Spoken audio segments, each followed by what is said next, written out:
I will say though, thank you, Lori and Jackson, for bringing us closer as brothers. Like our equal hate for you guys was great enough to bring us together.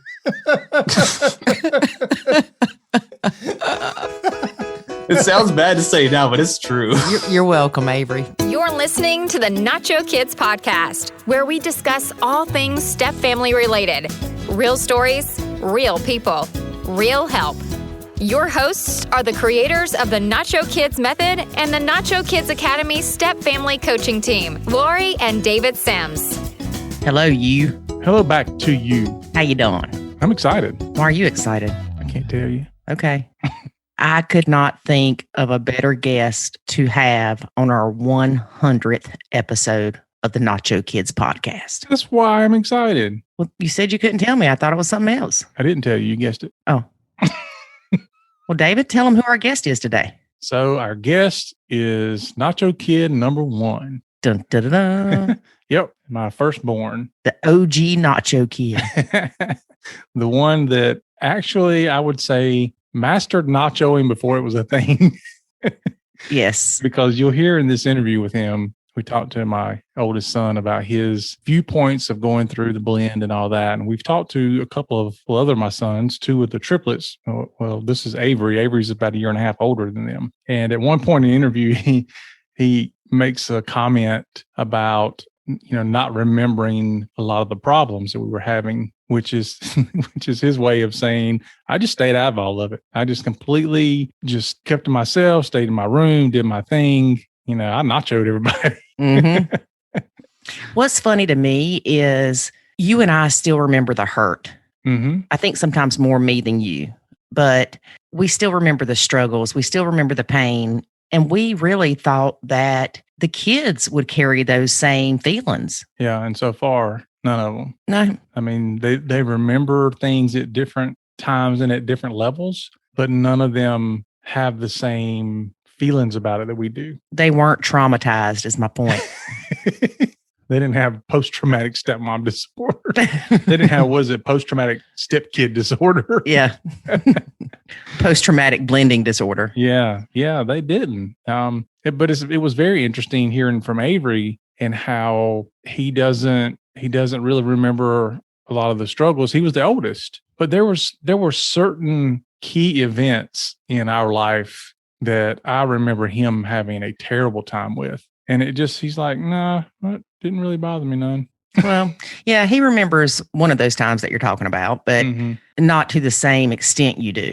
Mm-hmm. Or it's not like he remembers it and feels the pain again. No, and I think that goes to speak to how kids see things later in life very differently than we do. Like I experienced, for example, one of the times where he didn't want to come home with me during the swap. And it was a painful experience. For me, it was anyway. For him, it was just like, yeah, I was just being a butt. For me, it was like, I still remember it. And it still bothers me because, the whole time I'm driving back after a 45-minute ordeal just to get him in the car. And I'm going, what am I doing? What have I got myself into? What am I doing to my kids? And are they going to be okay? And all these questions that step parents ask themselves. Mm-hmm. While I'm sitting on the front porch thinking the same thing. Mm-hmm. Yeah. You're on the other end of it, but with the exact same thoughts. Like, oh my gosh, what have I done? Mm-hmm. My kids are going to have to be in therapy and all kind of other stuff, which I'm not saying that my kids don't have to be in therapy, but it would probably be for other reasons as well. I was so anxious, nervous, petrified of doing this podcast. Yeah. Avery was the one, you don't know how he really feels about you because he's very, very introverted. Mm-hmm. Very. And we've seen it before where some people say that, my kid or my stepkid is socially awkward or socially reclusive or whatever. And that was Avery most of the time. I mean, every single year of his school life, he would get in trouble for not answering the teacher. They'd call on him to answer and he wouldn't answer. And what gets me is, you could ask him something and he would just stare at you and he would not give in. No, especially if he did something that he got in trouble for.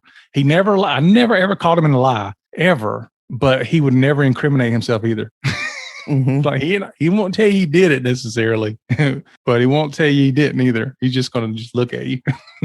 One of the funniest things I remember with Avery, and I don't think we talked about this during the podcast, was I think it was the triplets' 13th birthday party. And I remember Mason with his tie-dyed outfit dancing with his pants on the ground because that's when that thing was around.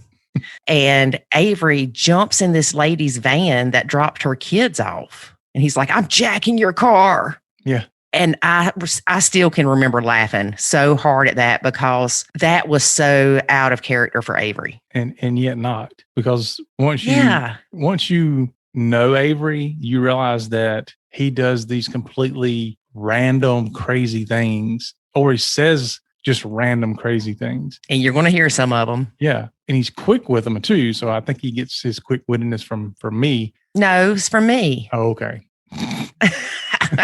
But yeah, so Avery's the one that I always walked around the house, and every time I would say something crazy to Lori, he would hold his hand up and he would act like he was writing on his hand because he would say that he's writing a book on the 101 things not to say to your wife. Mm-hmm. And so every time I'd say something crazy, he'd just look at his hand and act like he was writing. Mm-hmm. But I think we've way past 101. I think we're working on 1,001 things not to say. 10,000 maybe. But he's hilarious. He really is. And some of the things he says, some of the listeners may be like, well, that's rude or that's insensitive or that has to hurt Lori's feelings. It would if I didn't know Avery. Mm-hmm. And I'm not giving him excuses or anything like that. It's who he is. And I love him for who he is. He's just not as... He don't care about tact. No, he don't. But he's not also as sensitive as most people. Like... He's looking at it as he's in Japan with his wife, and that's all that matters. Yeah. Anything else? Oh, well, that's your problem, not mine. Mm-hmm. Yeah. He's interesting. So he's in Japan. Everybody's probably heard me talk about the trip I made to Japan. Gosh, it's been 2 years ago now? Yeah. We talk about it during the episode. Yeah. So this is the one that I went over to see. Well, I saw him and one of the triplets, that Branson, that was also on one of the earlier podcasts. But I only got to see Branson for a day. We went to, I think it was the first day or maybe the very next day after I got there. We went to Disney. Gosh, what is it? Disney, not Tokyo. Japan. Osaka? I don't know. I think Disney's in Osaka. Can't remember. Y'all are the Disney freaks, not me. I don't remember. Anyway, we went to Disney and I'm thinking to myself, I traveled halfway across the world to go to a place that I can go 8 hours away. But we went to Disney and I was having jet lag, and Avery and Branson, they've already been there several weeks or months at that point. But I'm sitting there and we're in line and they're like, we want to go ride Space Mountain. And I said, y'all go ahead. I got to sit right here at this little picnic table thing for a minute. And I just put my head down and went to sleep. Like an hour later, they come back and I'm still sitting there at that table sleeping. Mm-hmm. Yep. But I know one part of the interview, we talk about Jackson and Avery. And Avery's kind of disconnected, I would say, from Jackson. And he makes a comment. And at first I was like, he doesn't love my baby. But then I'm like, well, in reality, Jackson feels that same disconnect with him. Mm-hmm. So it's okay. It's all okay. Yeah, but even amongst the four brothers, there's different connections. Mm-hmm. It was always Avery and Mason and Branson and Ethan. Yep. I do remember Jackson cycling through all of them, though. Mm-hmm. That was funny. But anyway, we really, really appreciate Avery being a guest because it shocked me when David said, Avery wants to be a guest on the podcast. I'm like, am I dreaming? What did you say? Yeah, we were talking one night and we were talking about Branson and Ethan being on the podcast. And Avery was like, well, when am I going to be on there? And I'm like, well, do you want to be on there? He's like, yeah. I'm like, okay.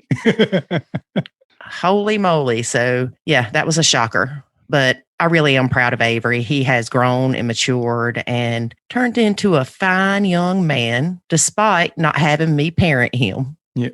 Yeah. Well, he is moving back to South Carolina sometime this summer, which I'm excited about. He's not, but I am. All right. Well, let's get to listening to this interview with Avery. And first, here's a word about the Nacho Kids Academy. There is a way to save your sanity and your relationship, and it's called the Nacho Kids Academy. In the Nacho Kids Academy, you will learn the skills and knowledge to properly nacho. techniques to handle step family challenges, ways to improve your communication, and much, much more. Visit NachoKidsAcademy.com and sign up today to join other step parents who are seeing the life-changing benefits of nachoing. Again, that's NachoKidsAcademy.com. Today, we have one of my stepsons, Avery. Hey, Avery, how are you? Hello. So Avery is my oldest son. Yes. And I say that with a big old smile on my face. My favorite. I can't say that out loud, Avery. Well, I was your favorite for at least a year. You are my number one son. That is technically true. Avery, honestly, you're the only one that had that alone time with me. Everybody else had to share. You're the only one. Yeah, it doesn't mean I really remember it well. I don't expect you did, since your brothers came along. I guess you were like 18 months old. Yeah. And they come along. Just hit like a year. Yeah. So you had a good year, maybe. But I remember when the triplets came home, and you probably remember this story. We've talked about it before, but You also have it on video. Yeah. So Avery crawls up into the minivan. Well, actually, you didn't crawl in the minivan. We pulled out one baby, then two babies, and then three babies. And then you crawled up in the minivan. You're like, any more? Or is that all? Or something? I don't remember exactly what you said, but it was kind of, for you, that was normal, because that's, the only time you've ever experienced babies coming home. They come home in threes. So I'm sure that was interesting, but you've not really, I don't think you really remember a time that you haven't had three additional brothers around. They've been there basically for all of my conscious life. I don't know how else to describe the moment before you actually remember things as a child. Yeah. I don't know, because I think a lot of the stuff I thought happened as a child, I don't think they actually happened. I think is fake memories. Mm-hmm. That happens a lot. I noticed that things that I actually remember, when I actually go back and really think about it, I was like, oh, no, it actually didn't happen this way. It was this other way that happened. So I've been lying to myself my entire life, basically. It's true. And what's funny is if you get you and the brothers and y'all all sit around and talk about a memory you each have to see how different it is. Mm-hmm. Mm-hmm. I can talk about the time that Ethan almost took my eye out with the airsoft gun. Was it airsoft? No, it was one of those BB guns. I don't know about this one. I don't either. Oh, well, I ran in crying until you. Basically, Ethan being Ethan, he points the BB gun at the ground on our driveway, which is asphalt, and it ricochets and hits me right in the forehead. Ah. How old were you? Couldn't have been like 10, 11-ish? Because I remember y'all having a BB gun, because we've still got some vinyl siding with holes in it. But I don't remember you getting shot in the head or eye. Yeah. Well, it didn't hurt that bad because it was ricocheted. Yeah. Well, I'm sorry. I don't rember that. Yeah. We're probably. I almost lost my eye that day. We're probably like, it's just Ethan. Hush. Oh, yeah. And the time Ethan tried to, we all remember this. He tried to climb the pantry to be Spider-Man. Definitely remember that. Ethan fell and knocked himself unconscious. And then when he came to, he couldn't see. Mm-hmm. Yeah, definitely remember that. And that wasn't the only time he knocked himself unconscious. No, do you remember the other time Avery was at that birthday party they had and Ethan was in the hammock? Oh, yeah. I think I was the one pushing it. Now we know what happened. We find out a lot of stuff years later. So. Yeah. I also found a lot of things out years later. All right. So let's talk a little bit about, and we've interviewed, this, even though I don't think you've listened to it, we've interviewed two of your brothers on here. And actually, I hope you haven't listened to it, because I want your recollection of things to be yours, and that you're not, remembering something from their conversation. But I do remember back when I went through the divorce, it was particularly hard on you, or at least it seemed to me that it was. How would you describe it? Did not take it well. So I did not know, when did you guys get divorced? When I was 8, 9? Mm-hmm. Yeah. Yeah. So I was extremely young. I did not know what was going on. So I thought how'd I put it? You guys were just leaving each other and I wouldn't see like either one of you again. Like I would have to pick someone to stay with. Oh, pick me. But well, I thought I was gonna have to stay with Dad because that's like I don't know where Mom's going. Yeah, because because I stayed in the home. It was I had no idea what was going on. And then I remember you all coming together, like we were all in our bedrooms with you, Mom, and all of us, and just talking about how you guys were getting a divorce and you wouldn't be living together anymore. And we really didn't like grasp that concept until it happened. Mm-hmm. So that's a good point to bring up, because as much as I tried to explain to you guys what was going on and how it would affect you, you still couldn't understand it. We really didn't understand what was going on. We thought you guys would make up or something, but like, of course, years later, I figured out what happened. Mm-hmm. So I thought you guys would make up, or this would be like one of those like married couple fights that happens, but I did not know like the extent of it. Right. Yeah. So initially, I don't want to assume here, so I'm asking. Initially, your feeling is probably more of what happened. What did somebody do something? Like, did one of the brothers make somebody mad? Or what was your thought process on that? Well, I know the brothers didn't do anything because they didn't know what was going on either. Because me and the brothers were really close. We talked about a lot of things together. Mm-hmm. So we're all like wondering what happened between you and Mom. So we're just all grouped up together, like wondering what's going to happen to us. It's like, we're going to live with Dad, or are we going to live with Mom? What's going to happen?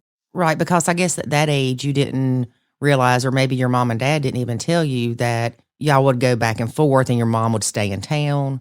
No. It was just that Mom was leaving. Yeah, Mom's leaving, Dad's staying here. And of course, being like 8 years old, you have no idea how divorce court works. Yeah.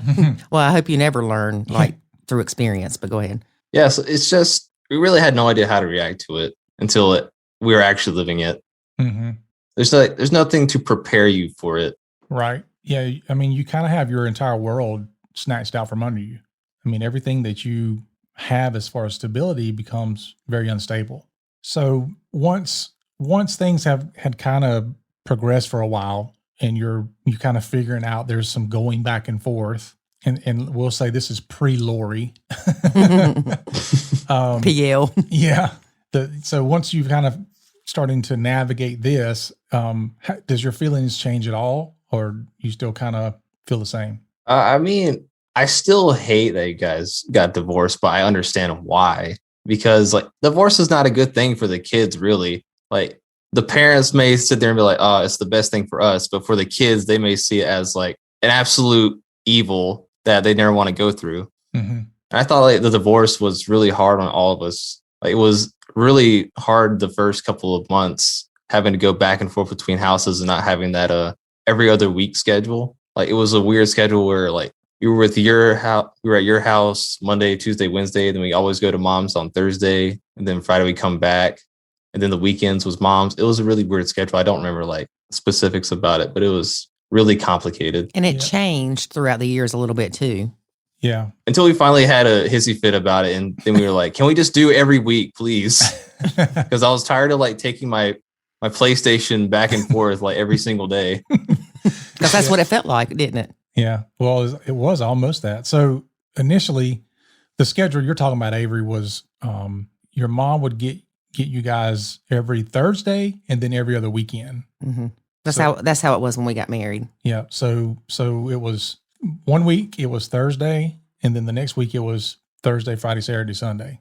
I think that's what it was. So, and then we ended up switching from that, and then we went to one where it was equal time, but it was broken up a lot. So it was 2 days at one place, 2 days at the next place, 3 days at the one place, 2 days, and it just kind of went back and forth. So that, over the course of 2 weeks, it was 7 days in both places, but it was broken up. And I'll admit, part of that was because I didn't want to go more than 3 days without seeing you guys. And we did that for a while. And then, as you said, hissy fits occurred. And I really had to put my feelings aside and say, what's best for you guys? And at the time, and I still believe this, I think the best thing was to give y'all more stability and less back and forth. And I think that once we did that, I saw a change in behavior with you guys. I think you didn't feel like you were being tossed around so much. and you felt more comfortable because you could actually get settled in, because before that you were literally living out of like gym bags. You know, you'd bring stuff back and forth and you'd get it out of your little gym bag and put it back in. And I mean, you never really felt like you had a home anywhere. Yeah, it was really just annoying more than anything, like having to go back and forth between households, because like we're here and then we're gonna have to pack up and go back to the other place in a couple of days. Yeah, the best decision was the every other week, because you stay mom a whole week, stay with dad a whole week, and you don't have to worry about packing up every day. Mm-hmm. You can just you can breathe basically. All right, Avery, let's fast forward to the dating time I had with Lori. So you know, we're kind of skip the dating time with all the other girls. There were no other girls. So there were other girls. Avery. Avery, let's talk about that. Don't talk about that. I mean, I can only remember one. Look, you remember I said that some of your memories are fake? That's what I'm talking about. I definitely remember the other one because she had a kid named Avery. Was that the hair cutter? Yes. Yeah, I was gonna say, don't mention names. I didn't. That's the only. She's the one that the brothers talk about, that your dad took her to the building for a romantic evening and they had to guard the door. Do you remember that story? I remember something about guarding a door, but I honestly thought that was with you.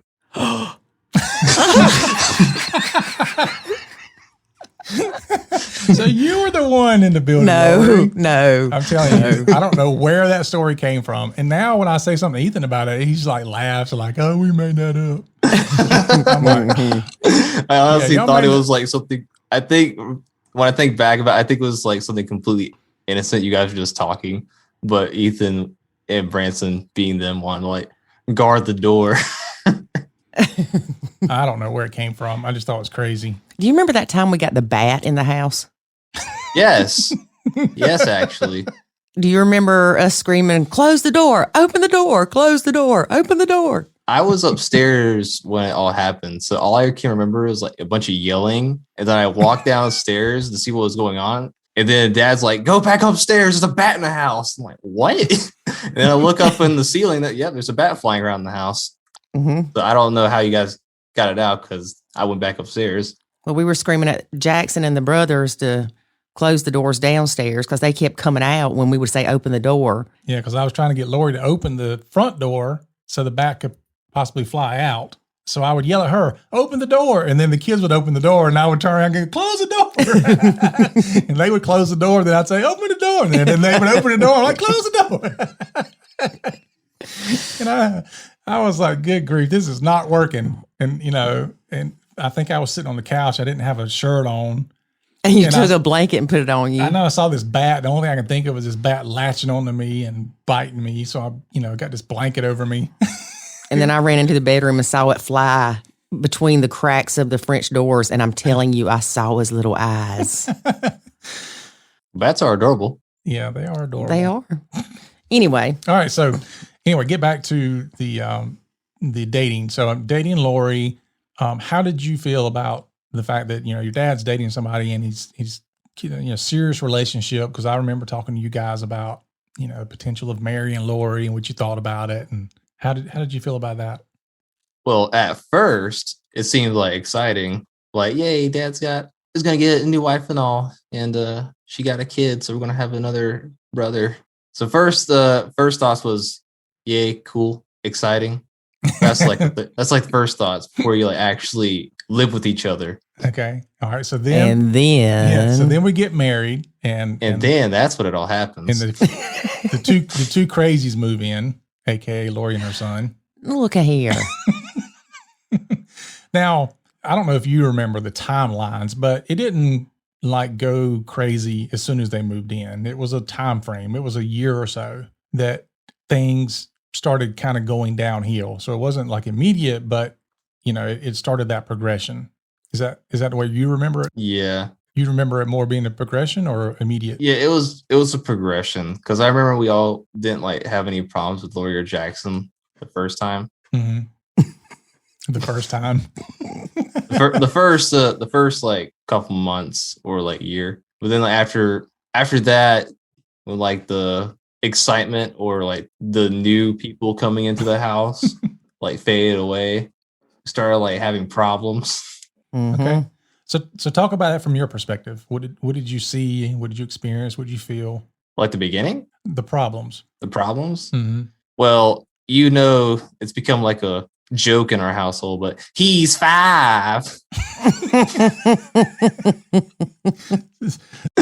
Basically, in our eyes, he can get away with anything just because he's 5. Yeah. So for the listeners, he's talking about the Jackson, anything and everything he did. The excuse was, well, he's just 5. And I know some of you listening are nodding your head going, oh my gosh, I hear the same thing in my house, because then it turns into, he's just 6. Then he's just 7. Even when he was like 10 years old, we still said, but he's 5. Yeah, y'all would. Y'all would do that. I remember us doing that because we always said it because every excuse from Lori was, he's 5. It's like, this kid can murder someone. He's 5.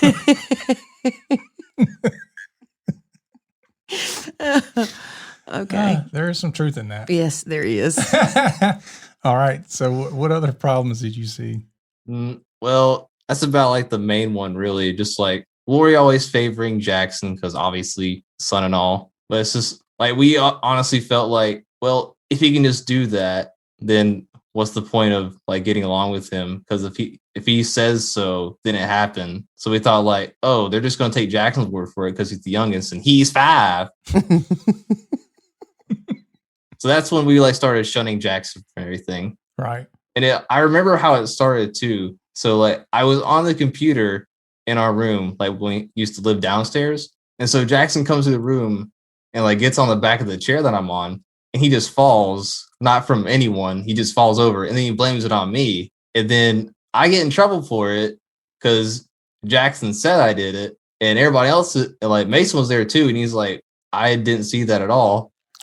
And then I just like have to sit on the corner for like 15 minutes because Jackson said I did something when I didn't do it. And so that's when we all like banded together and said, no, we don't like this kid anymore. Well, I'm going to have a little word with Jackson after this. I think it's funny though. You said Mason said he didn't see it, because we'd always joke about Mason saying he saw everything, even when he wasn't around. Yeah. Well, Mason would have seen it if I did it. Jackson saying I threw him off the chair. I didn't touch you. I don't remember that, but Branson brought that up. Well, Branson didn't bring up that instance specifically, but he said that things changed when I believed Jackson over y'all. Mm-hmm. I thought he said him, but he might have said y'all. But I mean, I'm sure I did believe him over all y'all. But let me tell you one thing real fast, and I don't want to get too much into me asking you questions, but because I'm going to go back and ask you questions about things you said later, but I don't want to influence you. So you remember that y'all were playing airsoft, and Jackson got shot in his hand, and Jackson's telling me that Ethan shot him in his hand on purpose, and Ethan's going, and Mason's like, I saw it, whatever. So anyway, come to find out, Ethan tells us recently that he did shoot Jackson in the hand on purpose. Well, I mean, they're playing airsoft, so that's the whole goal. Well, Ethan said that he was getting mad because I had Jackson so protected with clothes and stuff that it didn't hurt him when y'all shot him. So he wanted to make sure it hurt him. I don't think it was the hurting part. I think the part was that he was shooting Jackson, and Jackson wasn't, calling himself out. Like, I've been shot, I'm done. No, they were standing in the front yard. They were through. Okay. Yeah. All right. Ethan said they were standing there talking, and Jackson, he saw a bare hand and goes, there's my opportunity. And pow. But it did get rid of the wart on Jackson's hand. See, it was all for a reason. Mm-hmm. It did. All part of the Lord's will. Yep, that was it. All right, so we have this kid in the house that is 5, and he can get away with everything. Did you, or should I say, when did you start having issues with Lori? Was it because of that? Yeah, just mostly because she was Jackson's protector. Okay. And about anything that would happen, because it's like, I don't know if you guys had like an agreement that you would punish your own kids. And basically what we saw was we bring up a problem to Lori about Jackson, but she would never do anything about it. Mm-hmm. So that just like downward spiraled into us like, okay, we can't rely on her anymore. We're just going to have to bully this kid until he stops. I mean, when the police don't want to help you, you just gotta take matters into your own hands. Just dishing out vigilante justice. Leave it, Avery. All right, so I'm just trying to walk. I'm just trying to walk through the timeline of kind of what happened. Did you ever notice any issues between me and Lori? There were like some times that was like really early on in the marriage. I noticed some fights involved, but they were like very few. Do you remember the time where? Oh Lord! Do you remember the time where she and I would? Well, she wasn't quite involved in the conversation, but I was talking about basically ending the marriage. It must have been a while ago, like a long while ago. Yeah, I don't remember that part. It was like you're 2.5-ish. Yeah, 3.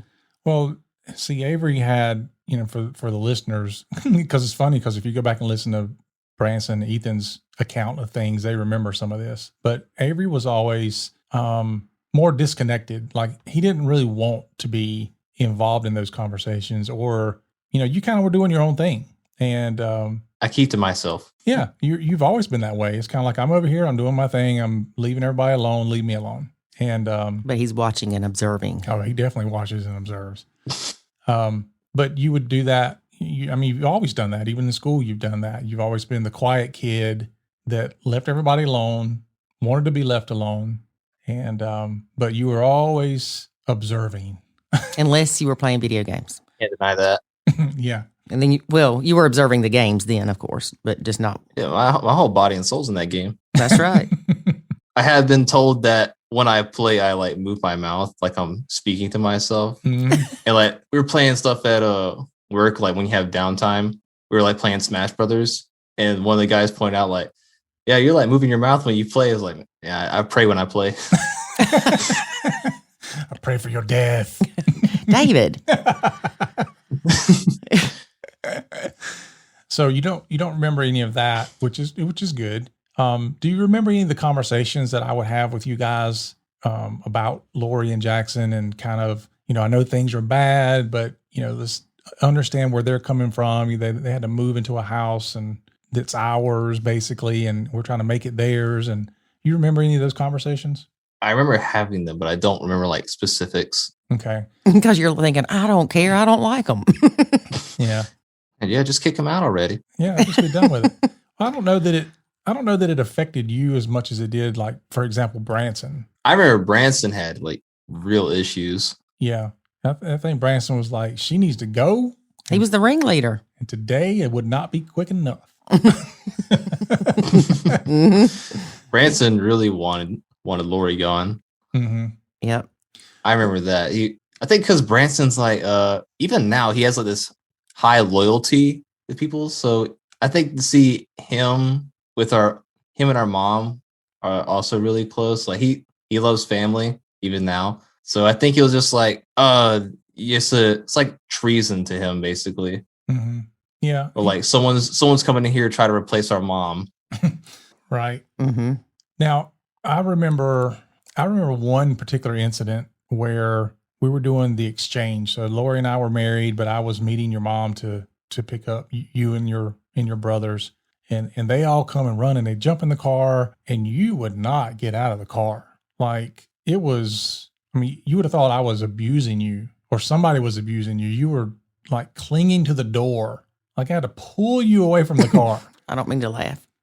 But it took, I don't know, 30 to 45 minutes for you to get in the car. And, that was torture for me as a dad, looking at my son going, oh my gosh, what is going on? Do you remember that? I don't think I remember that specific thing well. That's good. Yes, real good. I'm glad. Because I remember it. Because I think it only happened like once, right?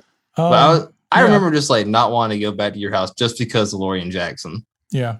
Like if they were gone, like, yeah, I'll come back. But if they're still there, it's like, no. Right. And that really played on my emotion and in my decision making. Like, because I'm looking at my kids, or I'm looking at you with this particular instance, and I'm thinking, what am I doing here? What am I doing to my kids? And should I really be evaluating or reevaluating what's going on? And most people have heard our story on the podcast, but I didn't see a way to change things. So we had tried so many things and nothing was working.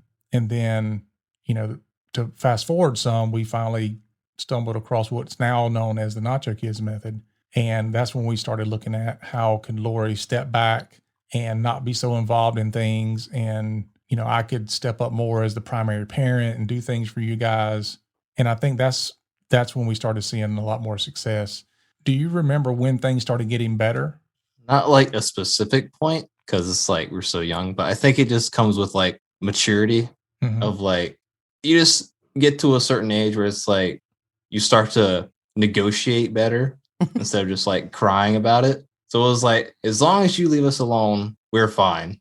We're going to stay up here in our kingdom that's above everyone else. Upstairs, we have our own living room, our own bathroom. Just don't come up here and just leave us alone.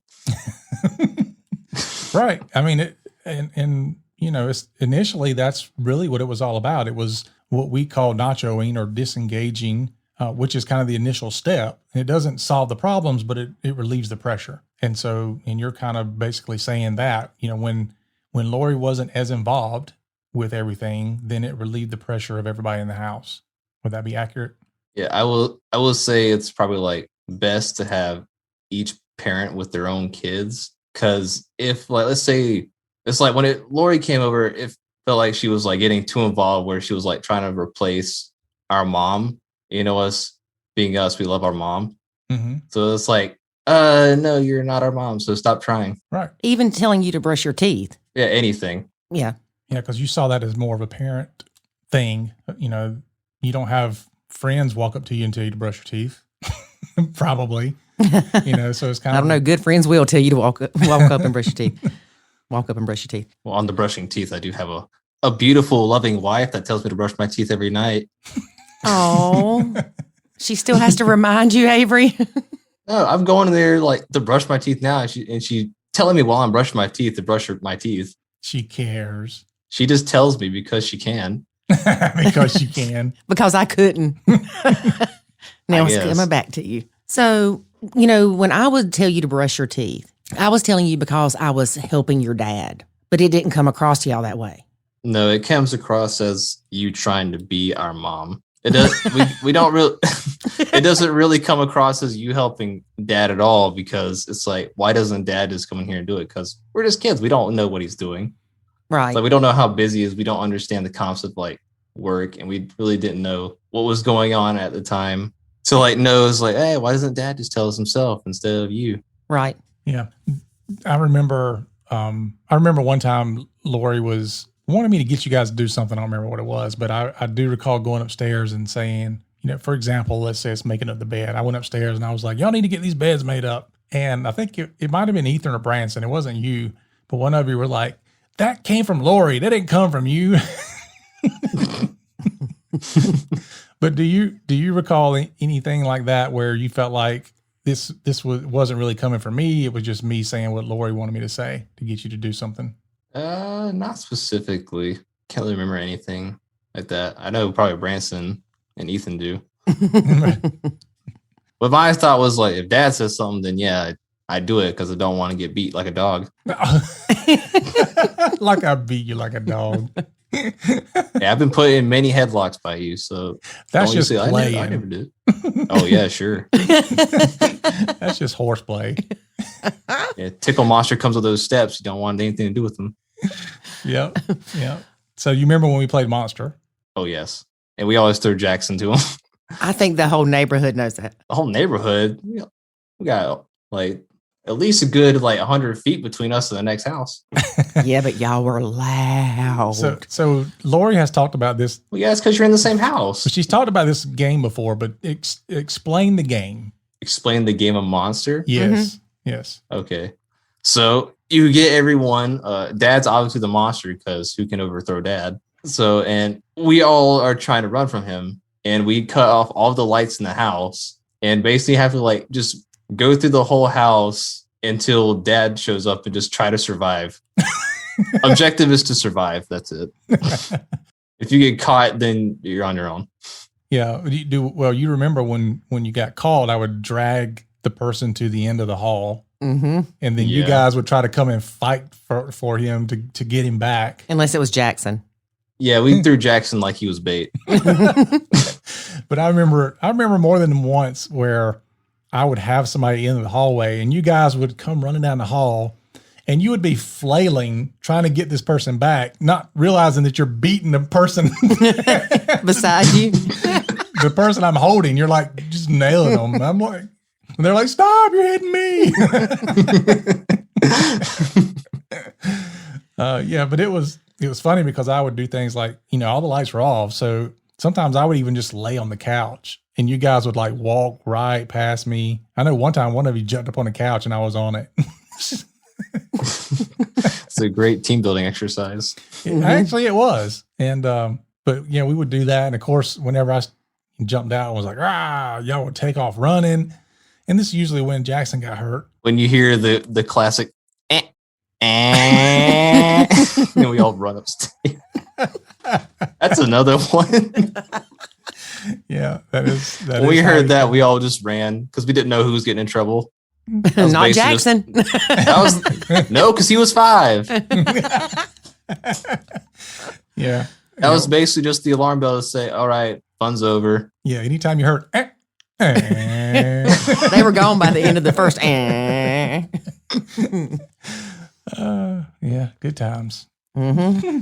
Yeah, couldn't involve him in anything because he get hurt too easily. And they're just like, you get mad at us for not including him. We're like, he gets hurt too easily. He's just gonna cry. It's like, no, he'll be fine. Then of course, Mm-hmm. Mm-hmm. Yeah, well, from my perspective, I agreed that he shouldn't be playing with you guys because of the size difference and the age especially difference. Monster or things like that. Yeah, it was just he was hell-bent. He wanted to play. Yeah, there was that, but there was also times where I could tell, sometimes Lori would say something to me later, but oftentimes it was really more of the look on her face where it was kind of like, I don't want my kid to be excluded. He needs to feel like he's part of the family. At what point is he going to be part of this brotherhood that's over here? And I think that was a big struggle for both of them for a while. Like, they want to feel like they're a part of this family because they literally did walk into this family that was already there, already in that house and everything. And so they, how can they merge into this or blend? Blending. So, like, of course, being obviously the tight Sims family, you can't just walk into the Sims family. It's kind of like a game. You got to jump in. So, like, especially when there's me and the triplets, where we have like this tight bond that can't be broken by anything, except for on Friday night when we decide to redo WWE stuff. Yeah. That's when it starts going south. But other than that, it's like we end the night. It's like, yes, we love each other. We're all brothers. And then of course, like, there's Jackson. It's like, I will say though, thank you, Lori and Jackson, for bringing us closer as brothers. Like, our equal hate for you guys was great enough to bring us together.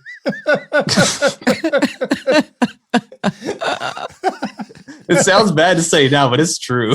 You're welcome, Avery. I'm glad that there was some benefit to the pain.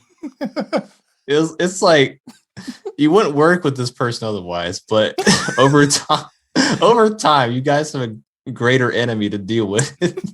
There's no other way to put it. It's just like two people that just don't like each other, but the power of this evil entity, you both like, oh, hey, we both hate them. Yeah, we're friends now. Yeah, so it's the enemy of my enemy is my friend. Yes, except for the enemy of my enemy is my brother.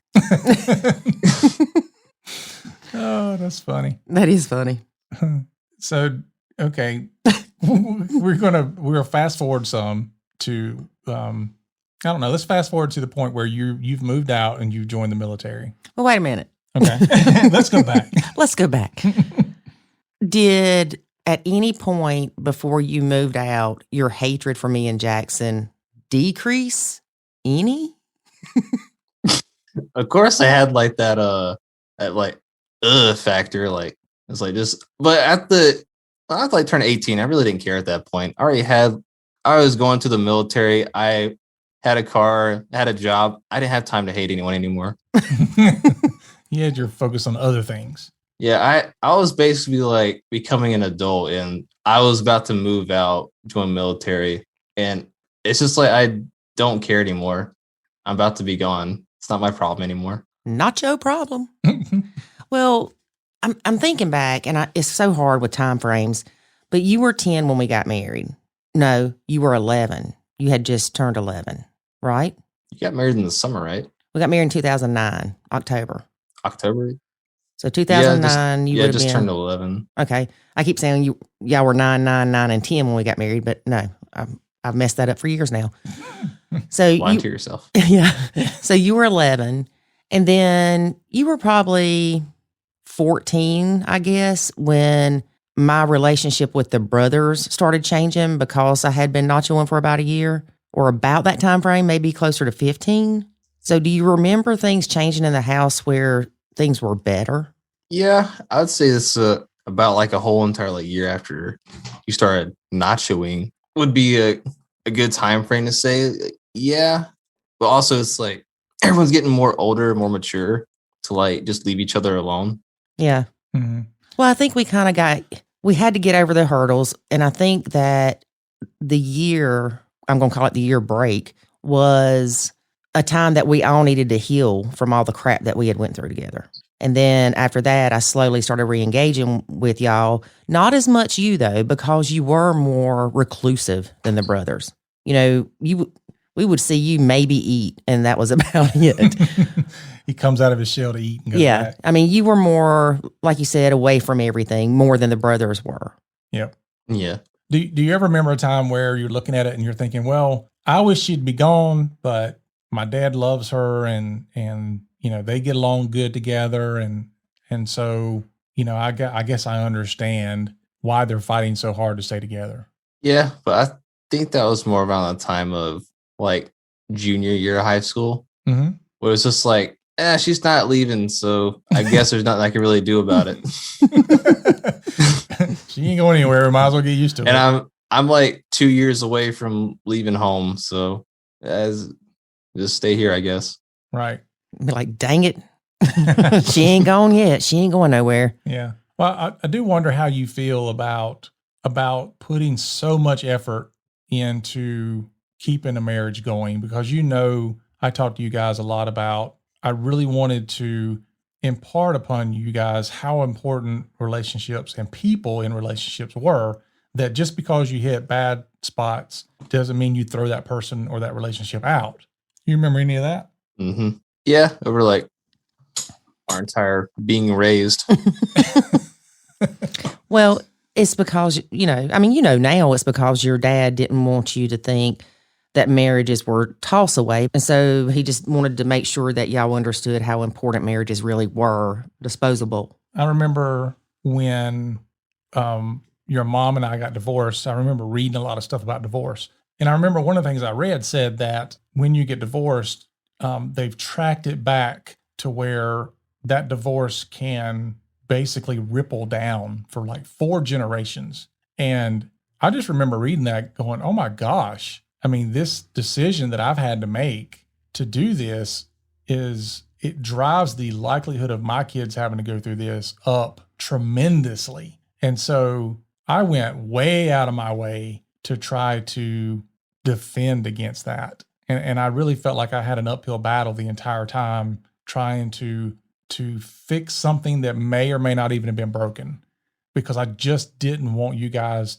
to start out in the negative. I didn't want you to start out already having odds against you. And so that's why I did it. Yeah. I treat my current marriage like it's gold. Well, let's talk about that for a minute. So, okay. So I wake up one day and Lori's like, did you know Avery got married? I thought you see it on Facebook. Yeah, not a good way to tell your dad you got married. Thought you'd see it on Facebook. Couldn't it be just like a surprise? Like I come home, it's like, surprise, here's my wife. Yeah, there's multiple ways you could have handled it. But anyway, we won't go down that path. I never said I was good at communicating. Yeah. So you've got this wife, and I won't mention her name in case you don't want her name out there, but You met her in the military area that you're in. She's not in the military. So you dated her for a while. You've recently, well, I guess about a year ago, you got married, right? Yep. Yeah. February this month was our 1 year anniversary. Right. So 1 year. Do you ever look at your current wife and the relationship there and the feelings you have? Have you ever, and probably, I don't know what you're going to answer here, but have you ever thought about, okay, now if I take all the feelings I have now about my relationship, and if I look back at what my dad was dealing with, it makes a lot of sense why he did the things he did. Has that ever crossed your mind?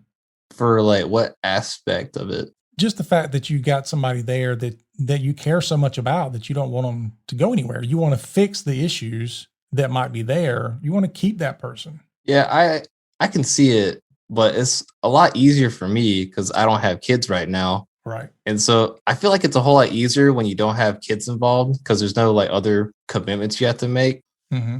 So if without kids, it's like a whole lot easier. But with you, I don't think I'll ever understand until I have kids of my own. Yeah. I mean, speaking of which, you ready to be a granddad? Yes. Are you going to surprise me on this podcast? No. Darn it. I'm dying to be an old lady with a ham sandwich. Don't touch my kids.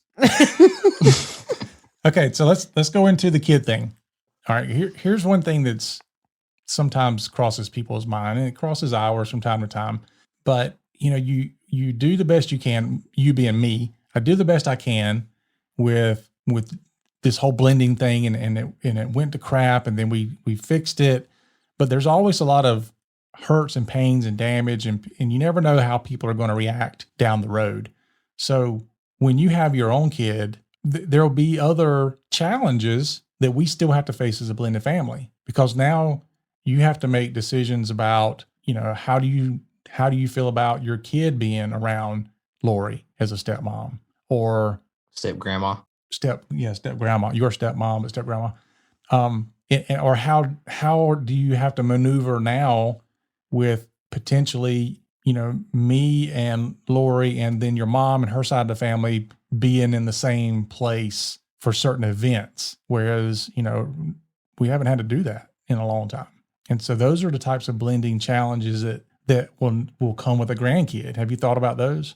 It's like I've thought about it, but it's going to be like really weird to have to explain to them. It's like, oh, your grandma and grandpa by blood are not together. So we have to go to one state to see grandma, another state to meet grandpa. They both living apart. It's going to be really weird to like try to like explain that to them. Because I know like when I have kids, they're not going to be old enough to even speak. So, like when they meet you. I mean, that's a specialty right there. I'm going to keep that. Yeah. I'm glad that he's not saying that they're going to be, in elementary school by the time we're able to meet the child. Yeah. Yeah. I would say like, of course they're going to be raised up. Like, I honestly hope they don't get the idea that having separate grandparents is normal, because my wife's parents aren't divorced, but they're going to be living in the Philippines. So we can't see them very often. Mm-hmm. So most likely it's going to be you and mom that are going to see them more. So I just hope they don't get this like misconception that everyone has like grandparents living so far apart. Well, it's not normal per se, but it is the norm. I think once your child gets into school, they're going to be like, oh, yeah, well, everybody's got 5 grandparents or 5. Where'd I get 5 from? 4 grandparents. 5 grandparents. Yeah. Your daddy might be getting remarried, Avery. I don't know. Maybe that's where the 5 came in. That is never happening. But I do have this question for you. I am so excited about y'all having kids of your own.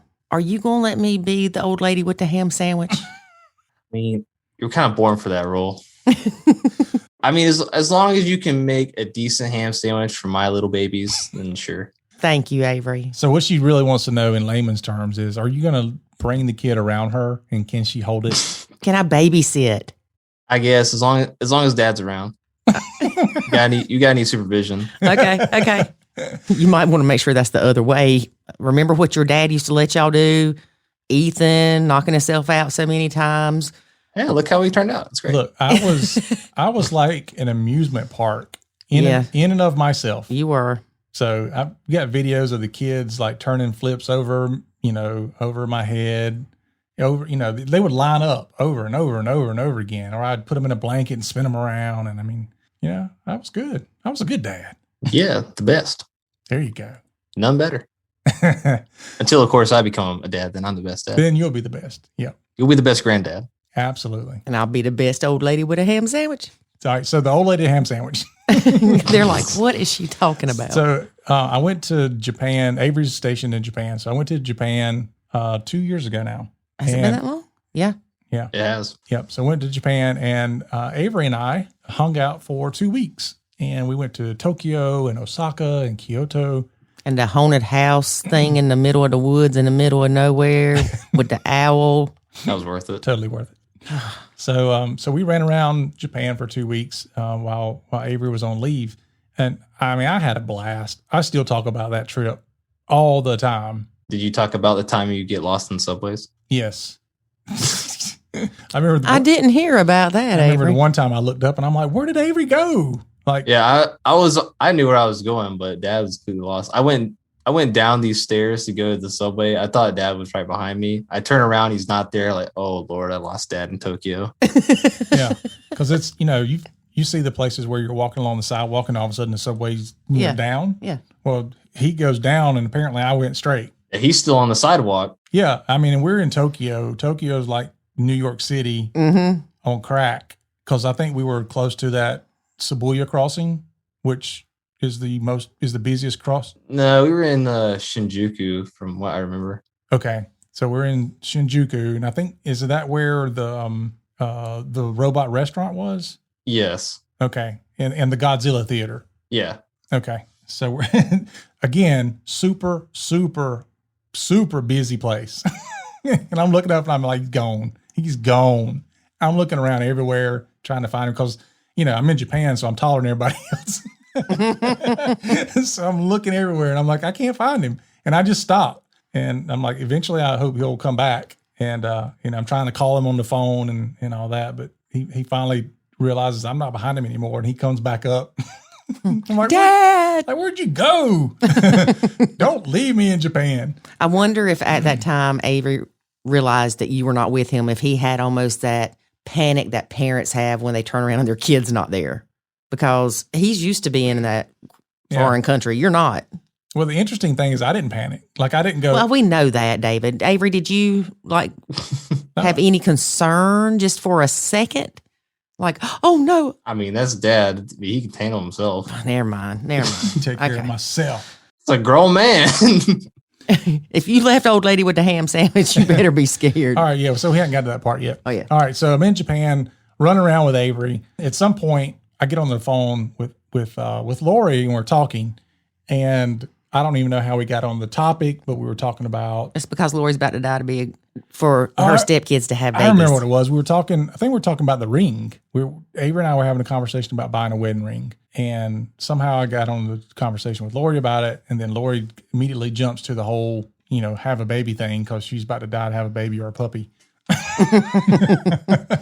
And so you guys have Ziva? Yeah.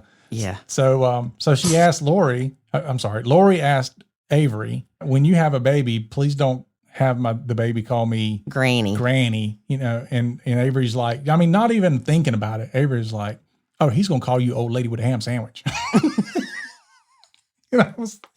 And what y'all don't understand is that made my heart happy because I'm like, yes, they're not going to keep the grandbabies from me.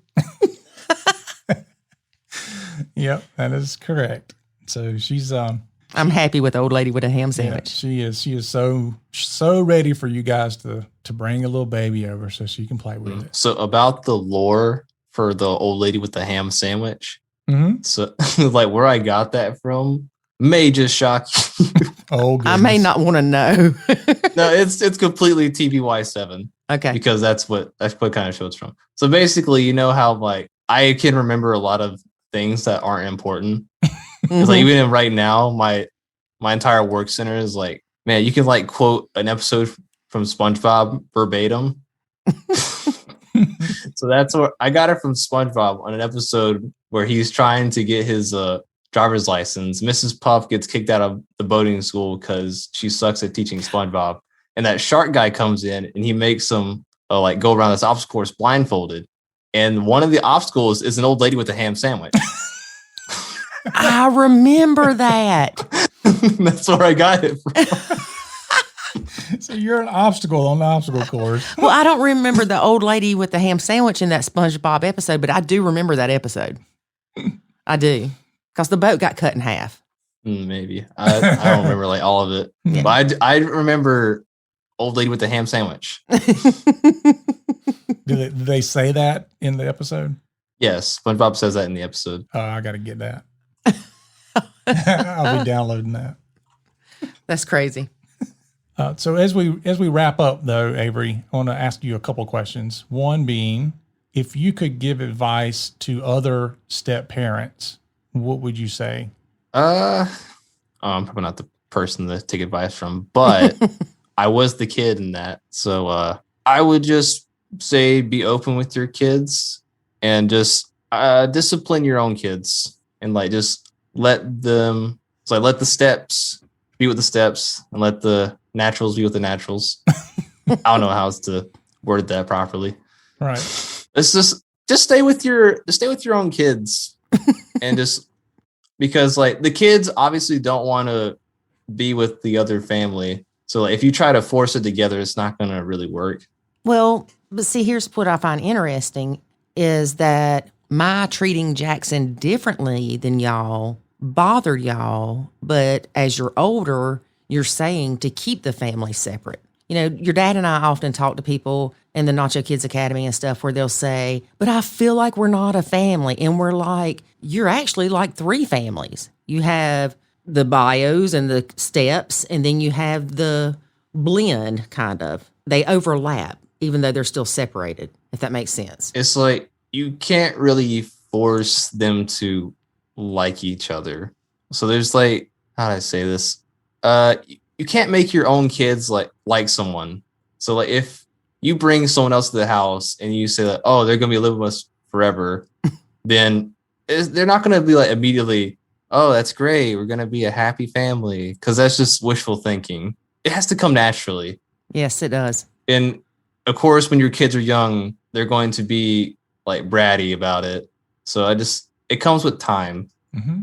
There's no real way to speed up the process. You can really try how you want to, but I don't really think there's any way to speed it up other than just them growing up and seeing, oh, hey, it's how the world works. So when it comes to the relationship part, if I had to sum it up, you would say, you know, let the relationships happen naturally.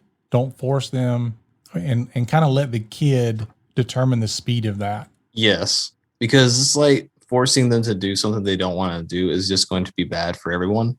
Mm-hmm. Yep, like trying to get you to play bingo on game night. Ooh, I remember that. Or was it Mason? I don't remember. That was probably Mason. Yeah, I think it was now that I think about it. Yeah. All right. And the last question I have for you, Avery, is if you were talking to other stepkids about their blend and you know, they're expressing to you how hard it is and what they're going through, what advice would you give them? Just write it out. Just write it out. Because there's absolutely nothing you can do.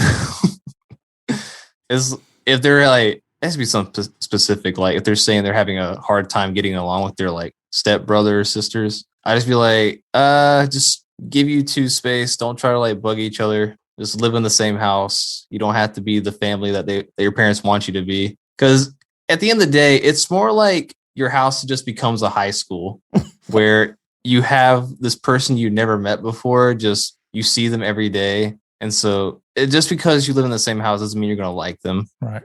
Or like you have to like them. Mm-hmm. So if you guys can come to an agreement about just like, hey, I leave you alone, you leave me alone, we're good. But if they got to get the whole belt on them, then go ahead.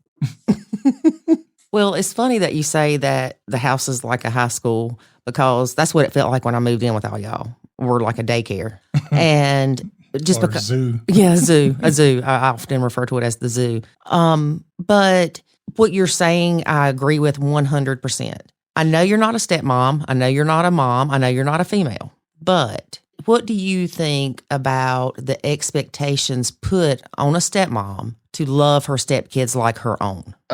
From my personal experience, I really didn't have any expectations from you. It's just like you're just there to love my dad, basically. Yeah.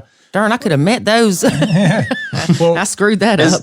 Because it's like I already have a mom, so I don't need like another mom figure. But if I'm like getting the question wrong or like interpreting it wrong, then go ahead. No, you're fine. I think because a lot of things you're saying are actually things that we teach. You don't even know it. You're just talking about things that are tenets of our methodology, which is really interesting. But I think what question Lori is trying to ask is, if I were telling Jackson that I love him equally to what I love you guys, how would that make you feel? I mean, I know you're lying, but at least it's a good effort. All right, but let's assume I'm not, okay? Let's assume I'm going out of my way to say I love Jackson like he's my own. Like he is my own. Like my own. I love him like my own. Yeah. How would that make you feel? I mean, it's fine with me. Okay. I mean, it's like there's the point where it's like, yes, you love him, but don't try to like overdo it to where it just makes you feel uncomfortable. Okay. Because like just trying to like force yourself into the parent's position is just an awkward thing. It's like if they already have like their mom or something that's still around and you're trying to just like be the new mom, I don't see that working well. Mm-hmm. Well, and that's a good point, because to say that to love you like my own would be me hugging on y'all like I did Jackson all the time. And I love you and, whatever. Even though I do tell y'all I love y'all and you begrudgingly hug me. But if you heard your dad say to somebody, I have 4 sons, but 1 stepson, but I love them all the same, would that bother you because your dad isn't Jackson's biological dad? I mean, no, it's the same as having a pet. You're killing me, Avery. You are killing me. If you think about it, it's like he's not your biological son, but you technically like adopted him like a dog. I have like a turtle, 2 cats, and I love them all the same. Okay, well then let me rephrase this for you. What Avery's saying is, oh, ain't that cute? He thinks he loves them the same. Okay. I'm going to put this into perspective because I think this will be what gets you to where I want you to be. Your dad dies. He has $500,000 in a life insurance policy. He leaves each of y'all and Jackson $100,000. Would that bother you? No, I don't think so, because he's technically married to you. So darn, Avery, I'm so proud. Because Branson said, I didn't ask him about the money part, which you know what he is. Yeah, I know what Branson would say. But Branson said that it would hurt his feelings if your dad loved Jackson the same as he loved y'all, because Jackson's not his kid. Well, I also think about it as like, I have a different mindset than Branson. Mm-hmm. I have like a whole type of like libertarian mindset, whereas like you do what you want with your money. I'm not going to judge you. It's like, if you love Jackson like your own, fine. If you don't, fine. If you want to give him your life savings, fine. It's just nothing really affects me right now. Like when it comes to like people's personal choices. Okay. Right. So kind of to each his own. Yeah, but if you want to give more money, I'll gladly accept it. Yeah. Well, I mean, you see what I'm saying, because I'm like a super non-confrontational person. Yeah. Well, I mean, you kind of just go with the flow, like you said. But I do know that Jackson has even said that if I loved y'all the same as I loved him, like if you had a way to measure love and I loved y'all the exact same way that I loved him, that it would bother him. He's like, no, you're 50% of my DNA. I grew inside your body. You and I have a bond that you don't have with those kids. And a lot of times stepmoms are put into situations where they are expected to love their stepkids and their bio kids exactly the same, treat them exactly the same, and all this happy stuff. And it puts a lot of stress on the stepmom because, yes, I love y'all. I would do anything in the world for y'all, but I don't love you like my son. It's no different than you could love me, but it's nothing like you love your mom. Yeah, I just think that's a normal part of life. Like, of course, you're you're going to love someone who's been inside your stomach for 9 months more than just some kids you met because you're married to some guy. Because it's like, yeah, I mean, that makes sense, right? there's nothing you can really do to top someone coming out of you. Well, yeah. But it's like you said earlier, too, that you can't speed up that process. And I've been with Jackson, -1 years ago, or whatever you want to say, because I was pregnant with him. But with y'all, I couldn't just come in and us have that bond. I didn't date y'all. We didn't. Yeah, I mean, you had to work on the bond with Jackson for 9 months before you got to talk to him. Yeah. Longer than that before he talked back. Thank goodness. But does that make sense to you? Yeah, I feel like joining a step family with kids already there is just like you going through the whole entire trying to raise a child, but without having that 9 months of being pregnant and then raising them. Because without you raising them, they're not going to see you as a mother figure. They're just going to see you as some person that's just there because their dad likes them. Mm-hmm. Well, I think you put it accurate earlier, which you said, Lori's here to, for me. She's here because she loves me and she's my wife. She's not here to be your stepmom. But I am here to be your baby's old lady with a ham sandwich. Yeah. I guess. We'll see. Well, I know you were more withdrawn than the brothers. Again, it may have been the age difference. It may have even been because you were alone the first year of your life and you were just more reclusive, or it's just your personality. I'd say more personality because I wasn't alone that long. I know, but I was stretching there. But I do remember I have one picture of you and me that you actually have your head laid on my shoulder. And that's the only picture I think that you willingly took with me up until a couple years ago when you came home. No, we had family pictures done, but I do remember that picture, and I don't know where it is, but your dad remembers it too. Mm-hmm. And I guess just because of who you are and you being Avery, and I'm doing quotation marks, is that picture meant a lot because there was a time that you did feel like you could trust me and there was a comfort level. And I know what you're thinking. That is not me in that picture, but it is you. It's a deep fake. It's your, what do you call them, people? Doppelganger. Yeah, it's your doppelganger. Wait, what surprised me? Yeah. But one question I have for you is, I know you don't have kids of your own now, but you've got your kitty cats and your turtle. So can you understand, say somebody brought their cats over for you to watch and it started beating up your cat?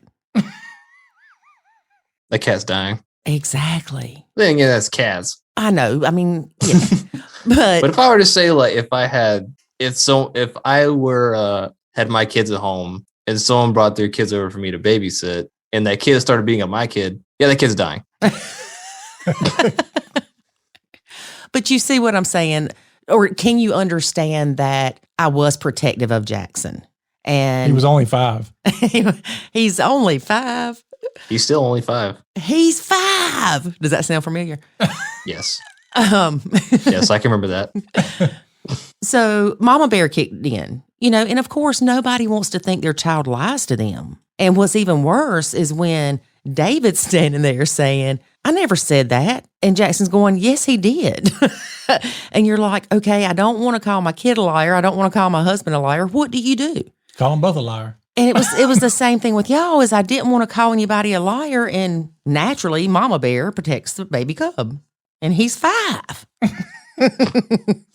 5-year-olds also lie. Yep. Remember that when you have yours, because you'll say, no, not my sweet babies. Oh, I know myself well enough to say, oh, yes, those are my little devils. I'll be going, my grandson didn't lie. And I'll be saying, yes, he did, just like Avery. Avery never lied. No, I don't ever remember you lying to me. Yeah, Avery would not say a word. But Avery would not say a word sometimes when it wasn't to not tell a lie. It's a vow of silence. Yeah. Yeah. Dude, I swear you did. I remember one time, I don't know if you remember this, but your dad wanted me to take you to get poster board for a project you had done at school. Of course, it was that last minute. You tell him on a Thursday, it's due on a Friday, and he's cooking supper or something. And he said, will you take Avery to the store and get a piece of poster board? And on the way to the store, you had not said a word. And I was talking to you and you were just like, in Avery land, and I sent your David a text. I sent your David. My David. I sent your daddy a text, and I'm like, he is not talking, not moving. I'm wondering if I should slap him to see if he's alive. Do you remember that by chance? I don't think so. If you say like a year, probably. Oh, no, dude. No. Or like what grade I was in. Oh, gosh. Who knows? Yeah, there's no telling. But the older you get, when you get our age, it'll be, when we say the other day, it could have been 5 minutes ago, or it could have been 15 years ago. So just remember that. So one more thing. We've often joked about you writing a book. Mm-hmm. You remember the name of the book? It's like things not to do to your wife. Mm-hmm. Or things not to say to your wife. That's it. 100 things not to say to your wife. That's it. That's it. We still joke about that. You know, your dad will do something and we'll say, Avery needs to add that to the book. Or we'll do like you used to do and just write in the air with the pen. I like we're writing with a pen. Mm-hmm. I could honestly make a book. Yeah. Imagine if you were still here, even not even living with us, but just around us more and communicating with us more. You'd have 10,000 things not to say to your wife. Yeah, because there's at least one a day. Could make an entire volume. Yeah. You could probably do that just off the podcasts. Yes, that's true.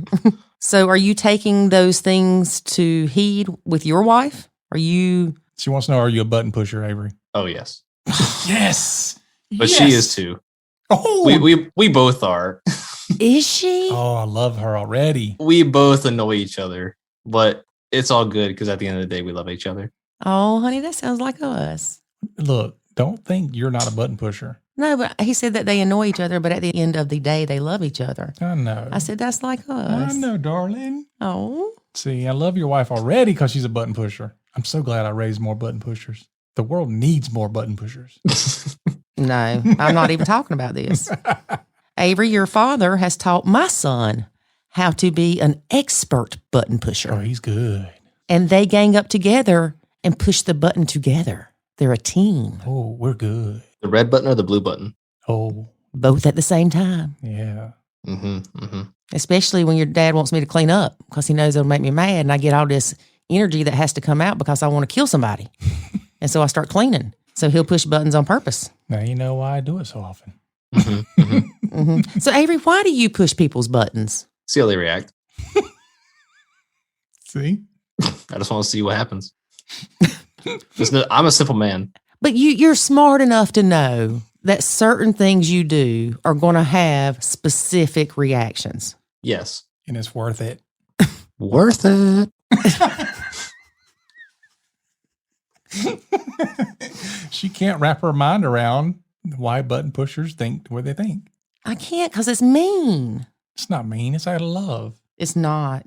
It totally is. I mean, with my wife, it'll be like small things. Like she'll just pretend not to hear me, and then she'll like say what, and then just say, I'll say it louder, and she'll say what. Or like I came home yesterday from work, and she's like hiding behind the counter trying to scare me. Like the It's cat. like, yeah, I'm startled, and then I just throw my coat on her face. Were you really startled? I was. I know that Ethan and Branson had a joyous time scaring me. Were you in on that too? I don't remember. Don't care enough to scare you. Y'all, that sums up Avery. He doesn't care enough to care. He doesn't care enough to scare. to scare. I don't care to scare. I'm not Monsters Inc. Oh, boy. I tell you, that's a good mentality. We might have to work together on a challenge for the boot camp. It's like I have very few people that I hate because I don't have enough time for you. I don't have enough time to hate. Oh, boy. Okay, I'm afraid to ask you more questions because this has went really well. What she wants to know is, do you still hate her? I'm gonna think about that one. No, I'm over that. Whew, about made me ain't cry. I'm out of the house. I don't need to see you anymore. I know, it's so sad. She was saying today, she's like, I don't think I've talked to Avery since he came home like 2.5 years ago. Yeah, I really don't think I have. I mean, just means we have a lot to talk about. Yep. No, it means we all busy. That's all right. Before the end of the year, we'll see him. Mm-hmm. I'm excited about that. It is true. I know you're not, but I'm not. that's a whole nother story and a whole nother time. I got one more question, Avery. How many times have you said that? I know. One more question. I ain't talked to you in 2.5 years. 2 hours later, one more question. It's like an interrogation at this point. No, look, How many one more questions? That's it. This is it. Maybe. So, here with your dad, you had different rules than you did at your mom's. Yep. How did you feel about that? Or did you just not care because you're Avery? Mostly didn't care, but I was like, there's really nothing I could do about it. So I'm just said, okay, just deal with it. But that's me being me. Instead of calling it Nacho Kids, David, we should have called it Avery. Learn to Avery. You should just learn to Avery that. Just Avery that. Well, no, a lot of what we have to teach is I was trying to help you, telling you to brush your teeth. I wanted you to grow up to be some outstanding young men, and I felt like that I could help with that. So I had good intentions, but I didn't realize I was overstepping or causing issues. So part of the Nacho process is to step back and disengage, and then to also change your perspective on things and don't let things bother you for an extended amount of time. For instance, if I came home and y'all were supposed to do the dishes and you didn't do the dishes, instead of me being mad for 2 days about it and not talking to your dad, give it 5 minutes of being mad and be done with it, because there's nothing you can do to change it. So you're recognizing the frustration with it, but you're not letting it take over your life. You're controlling your own emotions rather than trying to control situations you can't. Yep. That's a good way to put it. It's like the saying, the road to hell is paved with good intentions. I knew you were going to say that. I say that to your daddy all the time. Yeah, you could have like good intentions, but it doesn't mean it's going to end well. No, it didn't. Well, it did end well. Well, it ended well just because we worked our tails off to make it end well. We refused to give up. Yep. And I know that I'm extremely proud of you, Avery, because I will admit I was afraid that you were going to be leaving here when you were 30 and you were still going to be doing the bread route every other Saturday or on Saturdays, whatever it was, and playing your video games. Good to know you had faith in me. I do remember your dad had talked to somebody at Food Line about you getting a job, and he would ask you, did you call? And you're like, no. And I'm like, he needs to flip and call. And your dad would ask you a little bit later, did you call? No. I'm like, dang it, he needs to call.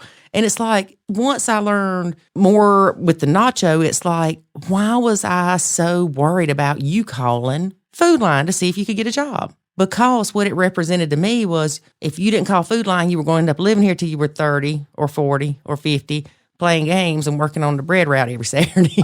So it comes out you really don't like me. I do like you. No, I love you tremendously. It's because she's had some past experiences with people living with their parents for extended periods. Oh, let's just say their entire life. Isn't they're still there?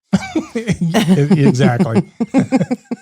But no, it's one of those things that when you are a blended couple, when the kids start getting older, it's like, okay, well, what are your expectations of them? Where do you think this is going? And I remember we asked y'all one time what age y'all thought was too old to be living with us. And I don't remember what anybody else said, but I remember Mason saying 23.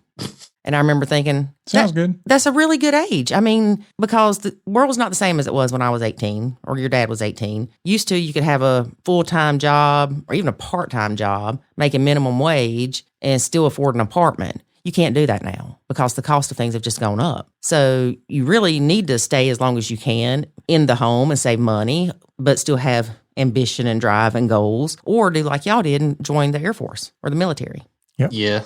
I say getting out on your own nowadays is really a lot harder than it used to be. It is. Oh, yeah. It definitely is. I mean, it was nothing when I was growing up. It was odd if you were still at your parents when you were 20. Yeah. Yeah, but now it's like everything's a whole lot more expensive and you're just not prepared for it. Mm-mm. No, I would have rather of y'all have lived here until you were 23 and save money than for you to go out and have to live paycheck to paycheck. Or come back broke. Yeah. At least I could say I tried. Yeah. You move out at 18 and you're back at 20. Then it takes you 5 more years to recover from the damage. Avery, thanks again for being on the podcast and giving us your insight and perspective of things. As always, hearing your perspective is very interesting and entertaining. Yes, it is. I'm glad I could be of assistance. And I will admit, I was scared to death. She was. Scared of what? She is worried to death that you're going to get on here and go, I hated you then, I hate you now. David, you shouldn't have said that because, Avery. I mean, I get. Well, we really do appreciate you being on the podcast, because when your dad told me that you wanted to be on the podcast, I'm like, what? I thought I was in a dream, because I never thought that we would get you on the podcast. Now, Jackson has said that he would be on it too. So now if we can just get Mason, that would be everybody. They're like trying to contact them. Yeah, that's true. Mason's so elusive. What we should do is, if we ever get everybody together again, we'll do an episode where all of us are on the same. Oh, Lord. That would be awesome. And do pictures. That'd be chaotic. Oh, it would be awesome. Well, we'd have to like cut Branson off. He'd have to have a mute button and a volume button. But Does he just talk way too long? he would talk too loud, because he's loud.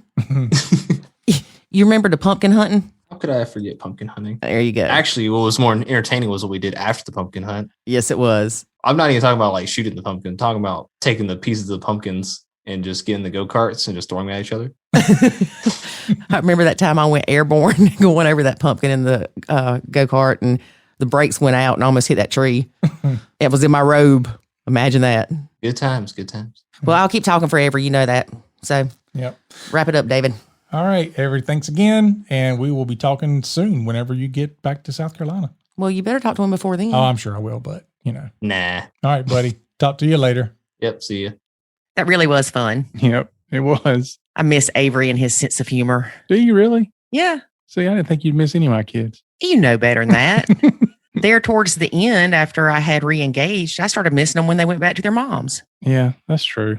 Sometimes you miss them when I wouldn't miss them. It was a shocker for me when I missed them too. I know. Yeah. I'm ready for Avery to come back. He's married now. I know, and I can't wait to meet his beautiful wife. Yep. That's right. My very first daughter-in-law. Yep. So we'll see how that goes. Nice. I'm sure she's awesome. So it really would be great if we could get all of the kids together, the OG Nacho Kids, all 5 of them, and have like a panel. But I'm thinking we'll need to go on a cruise for that. Let's get the band back together. Yeah, let's get the band back together. You know what we need to do? We need to go back to that place where we had the picture made where everybody's laughing and recreate that picture. Andrew Jackson State Park. No, it wasn't there. Yeah, it was. It was not. It was. It was not. We met. Oh, you're talking about at the pond. Yes. Okay, because I was thinking of the one where we're all laughing and Avery's got somebody in a headlock. Oh, yeah. Yeah, that one. We can recreate that one too. Yeah. You talking about when you were spanking your butt and they were laughing at you? That's the only way I can get a smile out of anybody. Yeah. And then I do it and they're just like, duh. Yeah, well, they wasn't really liking you at that point. It was still funny. They weren't going to laugh at you just because it was you, no matter how funny it was. No, I think they liked me then. That was like our first pictures. Are you sure? Yeah. Okay. Yeah. You say so. They started not liking me not long after. Probably that day. Who knows? We can look back and see where the stretch of time is where we didn't have any family pictures made, and we know that's when things were bad.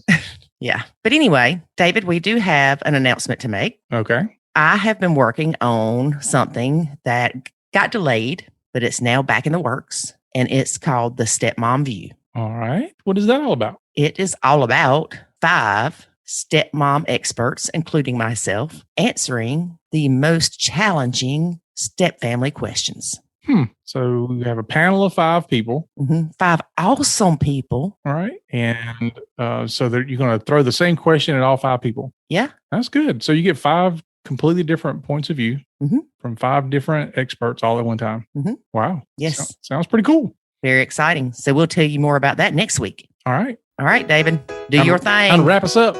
Yep. All right, folks. Thanks for listening again this week, and join us again next week for another exciting episode of the Nacho Kids Podcast. And remember, for Lori and myself, life is good when you nacho. Thanks for listening to this episode of the Nacho Kids Podcast. Find us online at nachokids.com. Until next time, remember, life is good when you nacho.